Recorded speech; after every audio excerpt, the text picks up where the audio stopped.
昔の三菱銀行や証券会社、社員が窃盗犯罪を行い、身柄を重視されて、いやーね、これね。どういう事件かというと、三菱 UFJ 銀行の練馬支店の支店長だったっけが、貸金庫に入っているものを盗み続けてました。総額は10億円以上です。このね、なんで以上ですになってるかっていうと、もうね、金額がね、わからないんですよ。例えば貸金庫って庶民はわかんないと思うんですけど、僕東京都北区赤羽っていう大都会で生まれたので、貸金庫っていうのを実際に見たことはないんですけど、銀行に貸金庫というシステムがあって、お金を払って銀行の中の金庫を使うという仕組みなんですよ。一応その三菱 UFJ 銀行的には、本人が持っている鍵と銀行が持っている鍵の2つの鍵がないと、金庫の中のものって開けられませんっていう説明を今までしてたんですよ。過去ずっと。なので、株主総会とかでも、貸金庫のものを勝手に取られるとかっていうのがあったらどうするんですかっていうのがあったら、貸金庫を借りてる本人と銀行の鍵、両方がないと開けられないので、銀行の職員だけでは開けられませんって言ってたんだけど、なんとマスターキーがあったんですよ。当然っちゃ当然なんだけど、銀行の支店長はマスターキーがあって、貸金庫の持ち主の鍵がなかったとしても鍵開けられるんですよ。それは何かの時のためにマスターキー作るのは仕方ないよねとか、薄々あるんだけど、とはいえ、開けられるという事実を隠して、三菱 UFJ 銀行はずっと貸金庫業サービスをやっていたんですよ。まあ、あったとしてもこれはしないかもしれないね。なので、昔から貸金庫に入れてたものがなくなったっていうクレームはあったんですよ。ちょこちょこあったんですよ。でもそれってあなたが言ってるだけですよね。あなたの感想ですよね。みたいな感じで全部しかとぶっこいてきたんですよ。で、クレームが言うならまだしも、例えばおじいちゃんが貸金庫使ってました。宝石とか貴金属とか現金とか大事なものを入れてました。で、おじいちゃんが亡くなりました。相続した人たちが貸金庫開けました。したら、そうなんだ。貴金属入ってたんだ。ふーんで終わっちゃうんですよ。本当は現金が入ってました。宝石が入ってました。という貸金庫であったとしても、相続した人たちは何が入ってるか知らないから、開けた時に入ってたものが入ってたよねぐらいしかわからないんですよ。契約者っていくつなの？どんな人なのっていうのは、練馬の支店長はいくらでも知ってるわけですよ。もう90歳男性。で、誰がいつ貸金庫に入ったかって記録を見れるんですよ。本人が1年に1回しか来ません。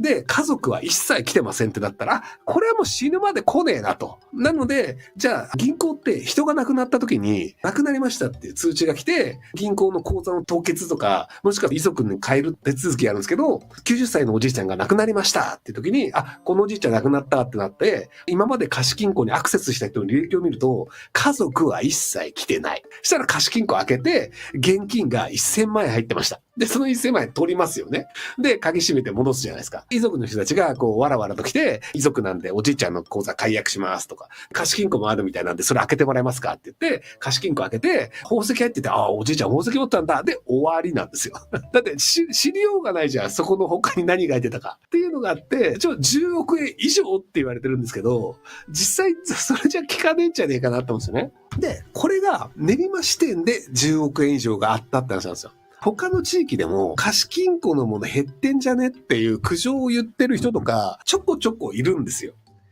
減ってるって文句を言ったんだけど、警察が取り合ってくれませんでした、みたいなのがヤフー知恵袋に書いてあったりして、そういう人が妄想を言ってる可能性もあるんですけど、日本全国にある三菱 UFJ 銀行の店長は、誰しもそれが可能なんですよ。僕が知る限り、警察でそれ調べたところ、一件もないんですよ。多分ね、練馬支店だけじゃないんですよね。保管記録がありますかっていうのはないんですけど、保管記録はありません。正確に言うと、自己申告なんですよ。なので自己申告で宝石とか書く人はいるんですけど、基本現金って書かないんですよ。なんで書かないかっていうと、脱税の人が多いから。お金ってさ、貸金庫に入れる必要ないじゃん。銀行の口座に入れればいいじゃん。なんで銀行の口座に入れないで貸金庫に現金入れんの？でも貸金庫に現金入れる人たちっていっぱいいるんですよ。なんで入れるかっていうと、脱税してるからなんですよ。そうすると貸金庫の中に現金1000万円とか書くわけないじゃないですか。っていうのがあったりするんで、多分ね、練馬支店だけの話ではないと思うんですよ。今、貸金庫を使ってる方いらっしゃったらね、全員お調べしちゃえばいいと思うんですよ。いや、だからね、脱税隠しだから、被害者もね、被害の届けが出しづらいんですよ。例えばじゃあ僕が毎年毎年きちんと確定申告してますっていうので、貸金庫に3000万円入れてたとするじゃないですか。で、絶対3000万円入れてたと思って、貸金庫開けた日に3000万円なくなってました。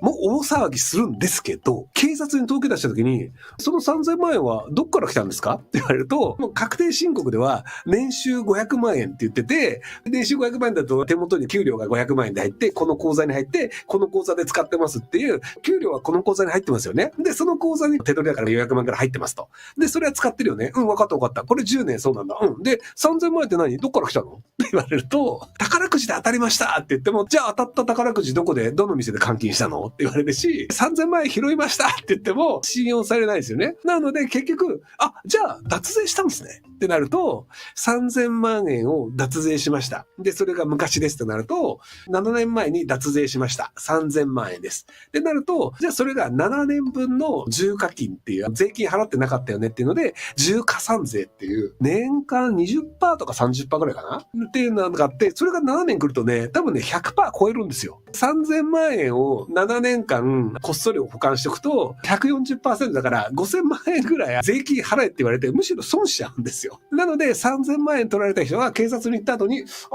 じゃあ僕の勘違いでした。3000万円入ってなかったですって言って、黙って帰るんですよ。っていうので、銀行の支店長は3000万円丸儲けっていうね。これ金に変えるのもそうで、脱税した3000万円を純金に変えて、貸金庫に入れといて、純金を貸金庫に入れてたのになくなったんですって警察に言った時に、純金というのはじゃあいくら分だったんですか？ 3000 万円の純金なんです。7年前ぐらいに買ったから価格が上がってて、今5000万円ぐらいの純金なんですって言って、その最初の3000万円どこから出てきたのって言われて、同じコースをたどるって。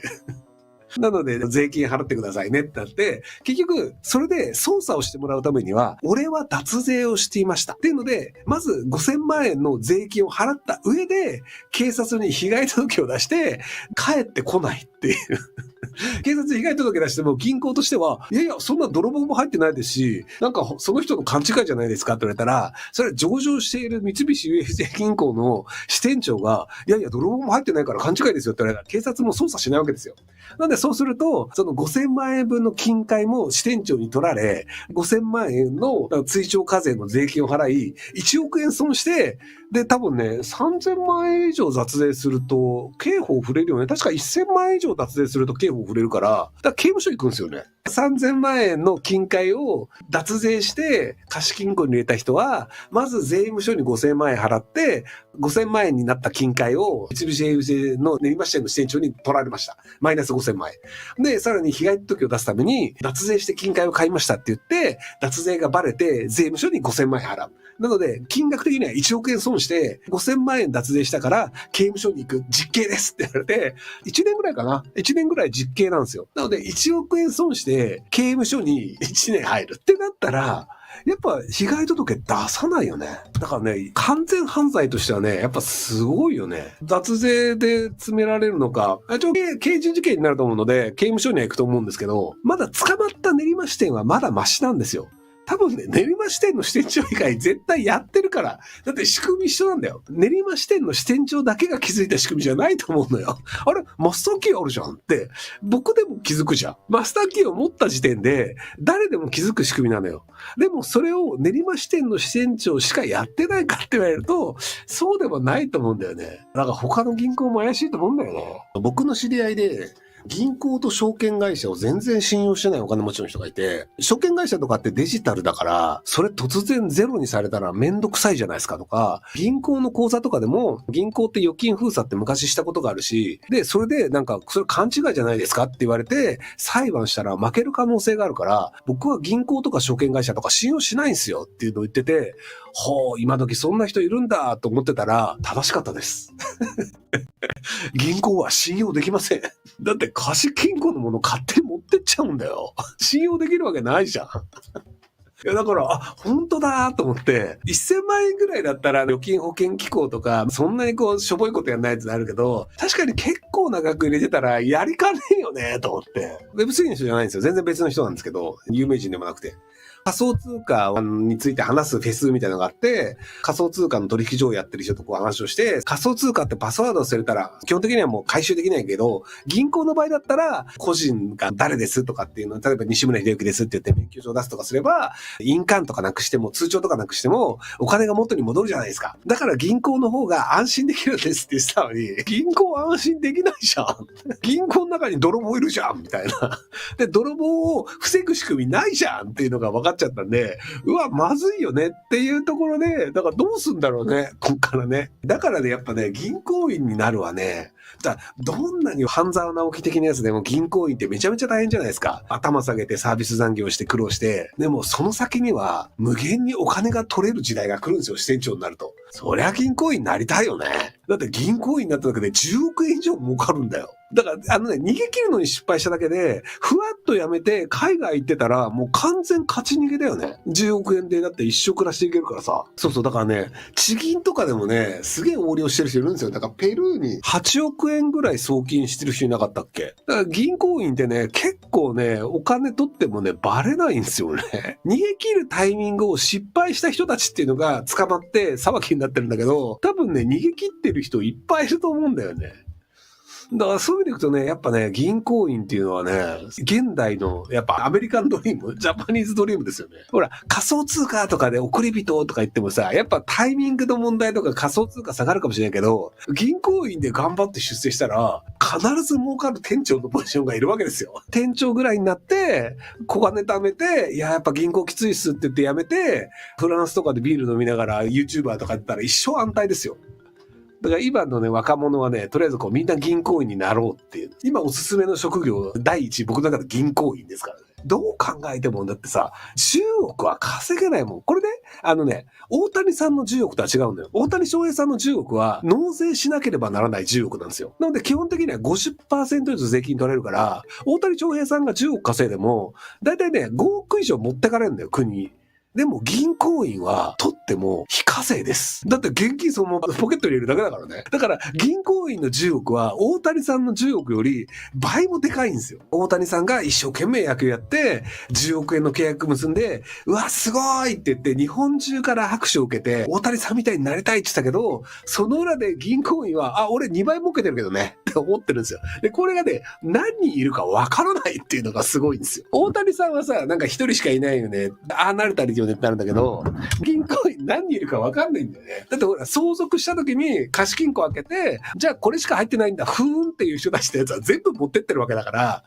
で、日本ってね、高齢者だけで、あれ何兆円あるんだっけ？数百兆くらい高齢者が持ってみた話なかったっけ？何兆じゃないか、何千億だっけ？いくらだっけ？総額。ちょっと誰かググってください。日本って高齢者がお金とか資産をずっと持ってて、全国の認知症高齢者が保有する資産総額は2020年で約250兆円。ボケた老人が持ってる金額だけで250兆円。ボケてるから、貸金庫の全部取っても絶対わかりません。認知症だから。そうすると、生きてるうちも取ってもわかんない。だって認知症なんだからさ、例えばじゃあ認知症のおじいちゃんが貸金庫には1億円入ってたはずだって言われて、で、開けてみたら1000億円しか入ってなくて、9000億円取られたって言っても、認知症のおじいちゃんが、9000万円か ?9000 万円取られたって言っても、いやいや、おじいちゃんボケちゃって変なこと言ってるよ。貸金庫1000万円入ってるんだから、それでいいしやってなるじゃん。だって認知症なんだよ。家族も把握してない。脱税してんだから把握してるわけないで。認知症になってるから家族が終わったとしても、貸金庫開けてみたら、これしか入ってませんって言ったら、おじいちゃん多分ボケて使ってたのかなってなるんですよね。いや、だからね、そういう世の中なんですよ。要はさ、250兆円取り放題なわけじゃん、銀行員。そうそう。だからね、銀行員はね、おじいちゃんの健康状態、おばあちゃんの健康状態をね、すごい気にするんですよ。家まで来て、おじいちゃんお元気でしたかとかっていうのをね、銀行員は確認してくるんですよね。あれがね、なぜなのかってことですよ。というわけで、憧れの職業第一、今のところ銀行員っていう理由が分かっていたわけだと思うんですけど、銀行員になると250兆円が手に入る可能性があるっていうね。いや、250兆円あるわけだからね。奥で行くと、2500人ぐらいが1億円もらえるんですよ。銀行員になると。違う、1億円じゃねえか、1000億円か。2500人が1000億円だから、25000人が100億円か。25000人が100億円取れるんだ。250ってすげえな。いや、ほんと夢あるよね。僕ちょっと、今若かったら銀行員目指すわ。小室さんとかも銀行、そっか。だから天皇家とお近づきになった小室さんも三菱 UFJ 銀行だし、頭のいいと言われてる石丸さんも三菱 UFJ 銀行出身ですよ。いや、だからやっぱね、頭のいい人はね、銀行を目指すんですよ。そう、25万人が10億人取れるんだよ。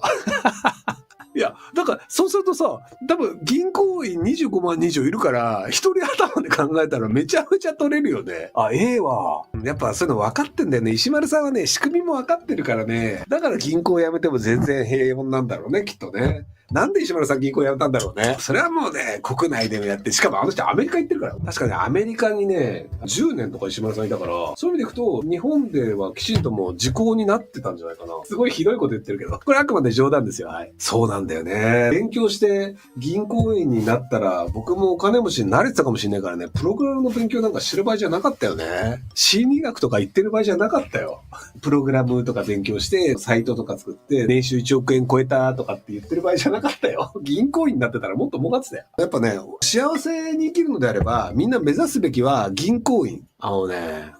れがね、結構みんな分かってないんですけどね、シティバンクかなんかが出してたやつがあって、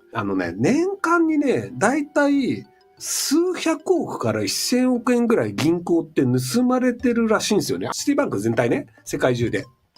盗まれてるんだけど、実際捕まってないんですよ。で、それがサイバー犯罪であるとか、いろいろ言われようがあるんだけど、減ってるけど理由分かってないっていうのがあって、それやっぱ行員もいるんじゃねえのって思うんですよね。で、これはシティバンクが分かって出てる数字が確か年間に1000億とかあって、で、それが分かんないなんだけど、今回の貸金庫のやつって、銀行も把握してない金額だから、それが取れるんだよね。そうそう、少数点以下搾取っていうのもあって、為替とかで少数点以下が出た時に、例えばじゃあやり取りをして割り引いた時に、じゃあ 0.3 円余りましたとか、0.4 円余りましたとか、少数点以下の余ったお金というのを全部自分の口座に入れるっていうのをやった人がいるんですよね。確か銀行の人で。それがね、結構な額になったんですよ。為替取引とかでドルを日本円に変えますとかで、やっぱり 0. 何円って余るじゃないですか。で、日本中で為替取引やってる人っていうのが大勢いるわけで、その大勢いる 0. 何円を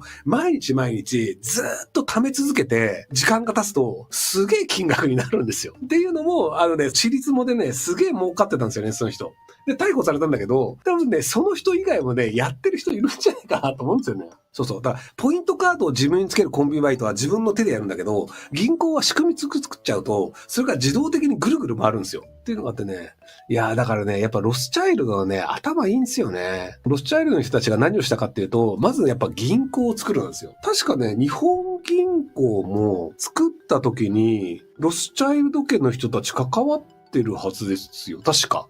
日銀って一応株式上場はしてないんですけど、一応株買えるのか、今でも買えるのか。なので証券会社でも日本銀行って入れると買えるんですけど、なのでやっぱりね、ちゃんと抑えるべきとこってね、銀行なんですよ。だからどんな経済でもやっぱり銀行って必要だよねっていうのがあって、銀行を作るところにきちんと